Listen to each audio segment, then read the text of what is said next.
But I think video in 22, if you're in the real estate and or mortgage business, it's a must, right? And if it's not part of your plan in 22, you're already behind the curve. You've got to get started doing some video stuff. And it was nice to see some folks that hadn't done video at our meeting and take time out of their day to go and shoot 4 or 5 videos. Yeah. So, I mean, if you're not doing video, you're falling behind. Yeah.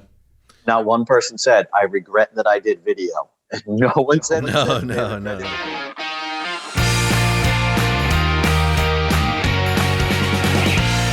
So lastly, I want to throw this out there. Communication was key for everybody on the panel. If you're out there originating and you have a deal in process and a buyer's agent or listing agent, they've got a question, they're trying to get an answer to a situation, they want an answer. If there's going to be a hiccup or a problem, they all, to a T, said, I want to know now, not 3 days before closing. I mean, if there's a bump in the road, we've got to communicate, and we can't just go into a Friday and not return a call until Monday. You know, that's what they expect. And if we're not providing that service, they're not going to continue to use us and support us. Yeah. I mean, I think communication is key. It doesn't matter whether it's this business or any other. I think if we all go back and look at our dealings with a company, whatever the provider was, if they didn't communicate well, that's where a lot of times where we got frustrated with the process. Right. You know, so. And everybody's definition of return a call in a timely manner is different. Is different. So some are fine with 24 hours. Some want 10 minutes. We all know, I know when I originated, 10 minutes was a lifetime to some agents. To an agent, yeah. You know, so you better get on it. Yeah, they pick up the phone and call somebody else until they get that answer. Yeah. Speaking, getting that one definition, Bryan, one of Bryan's favorite words, at least in this business, is the word leverage. And I've heard that word leverage over and over. And I never really understood what Bryan meant when he said leverage. And the reason I didn't understand it is because I'm new to this company. I'm new to this team. So now I'm like, oh, I see what we're saying when we say leverage. And I'm not sure the rest of the world says it the same way we do. And what leverage really is trust your team, work with the people that you believe in, and let them do their job and you do your job because you're good at your job. Keep going out there and doing it. And a lot of people, they said, when I started off in my career, if you want something done right, do it yourself. And then once they finally realized to leverage and to get other people involved. And the beauty of that was they were like, oh my gosh, look at how much more, not just more I can do, but other people I can help, et cetera, et cetera. And once they're leveraging all of those other people on their team and those resources. And to me, that sounded really, so it's just for the experienced people, but it's not. There was a woman and who was up on a panel, and I don't know, she was on our rookie panel. So I don't remember exactly how long she had been at the company, but I believe it was less than a year. And the one quote that came out of her mouth was, my processor is a beast. And that was in a positive way. Okay. I mean, it wasn't like my processor is a beast. No, it's like my processor is a beast. She knows the minute that the processor gets involved on that, hand off, I'm got leverage and I'm going on to go do something else. So that leverage applies at all levels of experience. And that was a wonderful, I mean, Bryan, we and John setting this whole thing up, when you're trying to have a conference, you know, we were leveraging marketing because we saw other things that we need to do. That leveraging and trusting your team and working with the right people and knowing that they will get it done so you don't have to do it, critical to anybody's success. You know, one of the things I've always said about leverage, I'm glad you bring that up, is, you know, listen, we're all only capable of doing so much. Okay. And like, I'll use the analogy of, from a loan originator's perspective, we all have a ceiling of how many deals we can physically do in a month. Okay. And let's say you're just an LO and you're doing everything. You're setting up files, you're doing pre-approvals, you're disclosing them, you're getting ready for whatever it is, right? You're doing everything. You have a ceiling. Now, for John, that might be 12 deals a month. For me, that might be 6. For Steve, maybe that's 10. But we all have a ceiling.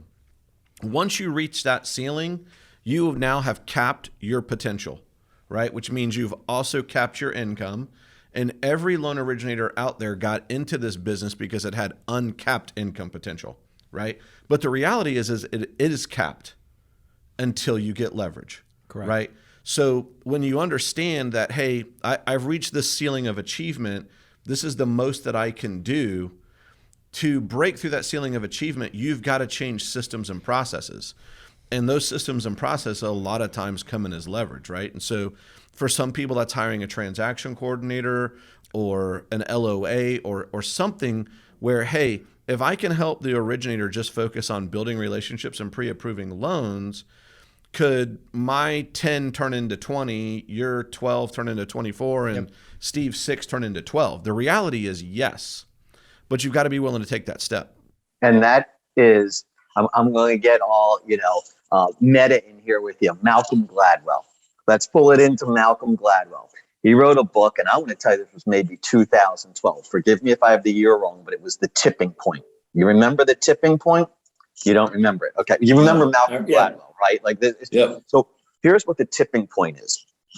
If you take a glass of, you all call it water, I call it water. And if you start filling the glass one drop at a time, one drop at a time, one drop at a time, you get to what? The top. But when you add one drop, it still continues to grow because of the water's surface tension, right? You get that meniscus that's sitting right there on top from the surface tension. But when you hit that one drop of water too much, it doesn't now replace it one for one. What does it do? It all overflows. It flows. Yep. That's what leverage is. Because what that just does, you said it goes from 6 to 12. It doesn't say, well, if I add one person, if I add one processor, now I'm going to get one extra loan. No, it's not. All of that extra by leveraging it will come to you. And so this is from somebody way smarter than the three of us. Well, not smarter than Bryan, but smarter than the two of us, John. A guy named Malcolm Gladwell is telling you exactly what the power of leverage is. Yeah, I love that's a great analogy, Steve. I like it. Hey, one thing I wrote down a note, and this is a what not to do takeaway. And so there was a discussion about buying leads. And the what not to do was somebody had shared that they were buying leads, like let's call it Facebook or Google Click or whatever it was, but they didn't have a strong system for follow-up. So they were just getting leads that they didn't like. They were just getting wasted. Working, yeah, right, they were getting wasted because either they couldn't do as much follow-up as required, so maybe they had more leads than they needed, or they just didn't have a strong system. So lead comes in, I make an initial call, I didn't get a hold of anybody, and now that lead's in like a black hole or whatever. Right. So I think, one of my takeaways with that is like that person talked about something that didn't work, but it would work if you had the right system in place up front. Yeah, we had an agent talk about it on one of the panels about how everybody on his team has to work leads. They do buy leads, and he does expect the lender that they partner with to provide, to split in that service. He wants everybody involved to commit 2 hours a day to working those leads. Yeah, that's a specific task on their calendar. And if you're absolutely right. We've had a lot of people buy leads or Zillow leads, and they're helping their referral partner by doing it. And do they ever follow up? The conversion rate is generally the issue. The leads are. Dude, that made me think of. So before this conference, we had a leadership meeting with our sales managers, right? And we talked about conversion in that. And Don brought up, like, hey, this is what the conversion rate is. And we tend to focus so much on the deals we got over the finish line, but we don't focus any on the deals that got left behind. In other words, how many of us have a system in place to follow up on the deals that, not everybody's BTR meaning born to rent, right? So some of those fall through the cracks because we're only focused on the ones that we can get over the finish line now. So, my takeaway was we need to have a system in place to go back to the folks that, we weren't able to qualify today. And I think that Tom said on average, they'll buy within 3 to 5 years. Dude, 3 to 5 years is so far. That's like we're not thinking 3 weeks ahead a lot of times. Right. It's much less very 3 to 5 years. Right. I mean, if somebody's, has 3 months, 6 months to repair credit, unless you have a system, like you said, a campaign that you can touch them by email and then a follow-up 30 drip campaign by phone, most likely they're going to forget who they originally went to and they're on to somebody else when they have made the change to credit. Yeah. That's a great point. Yeah, good. Gentlemen, any other just aha. Oh man, I mean, there were back to conversion. I think one of the other things we talked about last week came up is when we've hooked them, right? We've done the pre-qual, and now they're out shopping and looking, and it's taken that much longer to get under contract. It's the relationship building that's required during that 6, 8, 10 weeks that they're shopping. What are we doing with them then? I mean, we have them on the hook, right? They're happy. We've got all their docs, and if we don't communicate for the 6 or 8 weeks, they're likely just to call us back in 8 weeks and say, "Hey, Bryan, what's your rate?" Yeah. By the way, I've been online, and somebody at work has a friend that's in the mortgage business. I haven't heard from you in like 6 weeks. We did find the house. Yeah. And you're like, you're back to the what's the rate. It's interesting. It's complete opposite of where we were at in like 2009, 2010. I remember pre-approving buyers then. Like I'd talk to them on a Thursday, under contract, and they were under Sunday. contract on Sunday. And that was every week. That was a quick hook, not a long pull. Like boom, on Monday I'm submitting your loan to processing. Right. And I just pre-approved you on Thursday. Yeah. But I mean, if you look, the standard loan officer in the industry, let's say they hook 1 out of 5. If you can dial that into 1 out of 4. Yeah. I mean, that's a huge way to increase your business. Some of the better ones are at 1 out of 3 conversion. Yeah. I mean, just you're qualifying the same amount of people, and you're gonna potentially double, triple your business.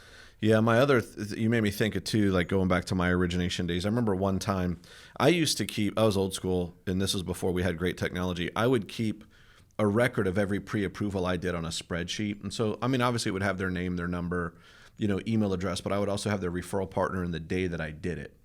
And I went one day, I was trying to drum up business. I started going back through and calling, like they were old. They weren't like 6 weeks ago. They were old. And the number of people that I talked to who were like, "Oh yeah, I'm currently under contract on a home." I could have killed myself. We've all been there.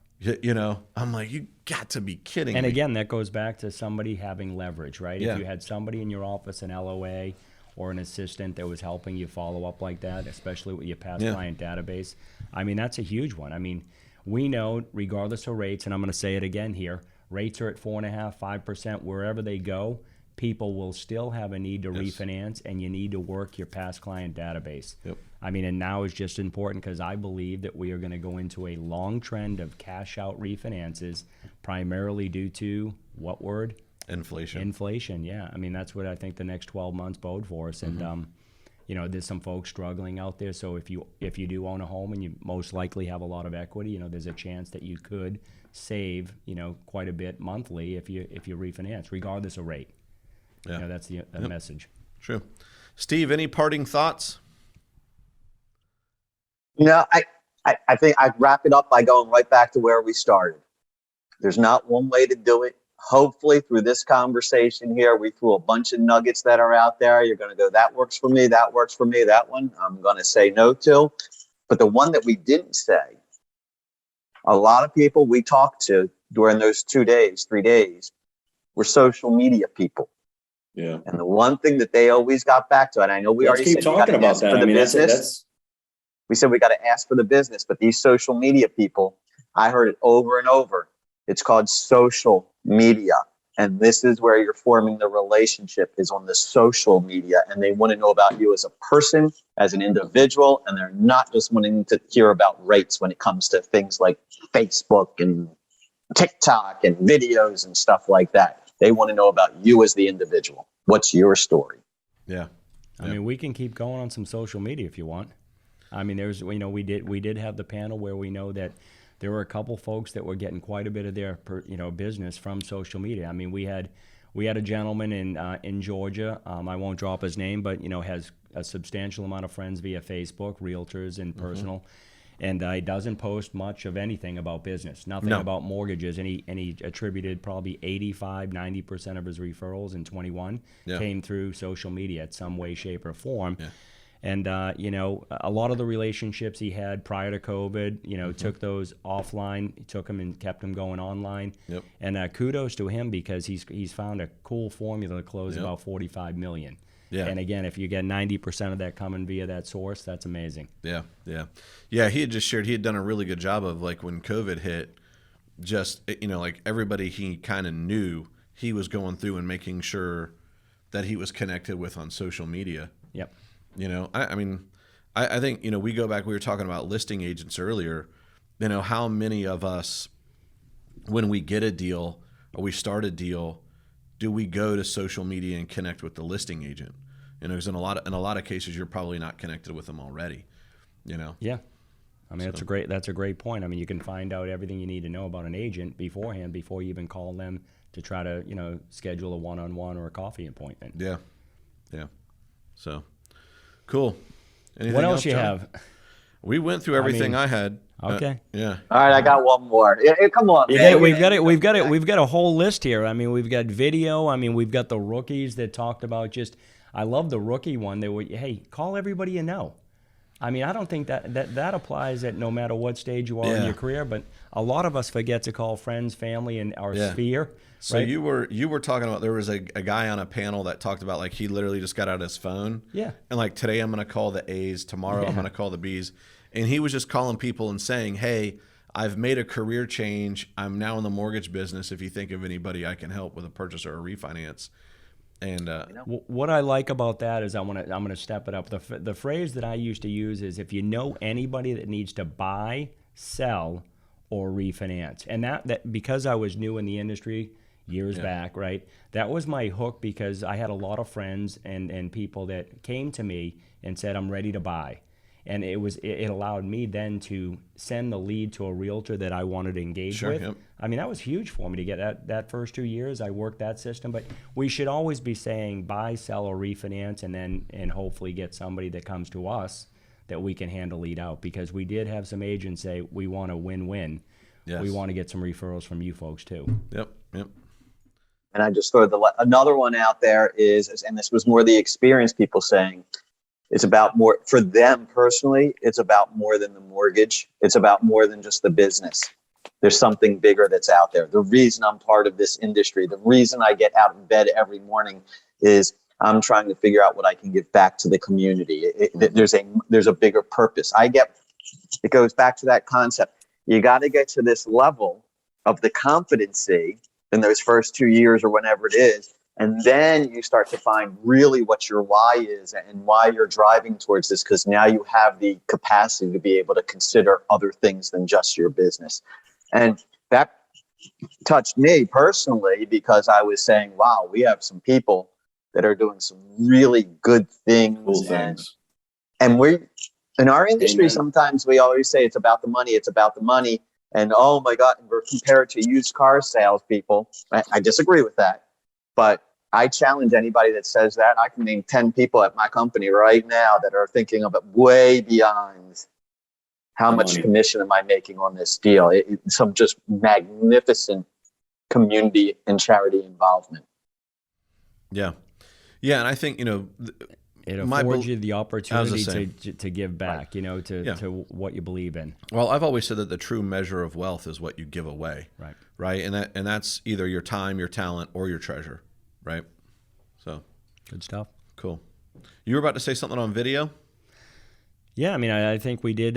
We kind of strolled over video, but I think video in 22, if you're in the real estate and or mortgage business, it's a must, right? I mean, we've talked about it for the last 3 years. I think maybe had it on our business plans for the last 2 or 3 years to get engaged and start doing video, and we didn't necessarily need to in 20 and 21. Mm-hmm. And if it's not part of your plan in 22, you're already behind you're behind the curve. You've got to get started doing some video stuff. Mm-hmm. And it was nice to see some folks that hadn't done video at our meeting and take time out of their day to go and shoot 4 or 5 videos. Yeah. So, I mean, if you're not doing video, you're falling behind. Yeah. Not one person said, I regret that I did video. No one said no. that they did video. No, I think I've heard more people say, Steve, how excited they are about, hey, I did this and I can't wait to get it out there. And I say this to all the video people for somebody, because I do video and it doesn't have to be perfect. It's okay. It goes back to, I want to know you as an individual. I don't want you to be the robot. It's okay. Stop watching yourself 10 times. It's fine. Get it out there. Yep. Nice. Yep. That a wrap? Dude, man, I think we put out a lot of nuggets right there. So nice job. Steve, thanks for joining us, man. Always. I thank y'all and everybody out there, man. I hope you're having a great day. All right. So thanks for tuning in to another episode of the Context to Contracts podcast. On behalf of Steve Richman, John Jones, I'm Bryan. And if there's anything that you need, we're always here to serve.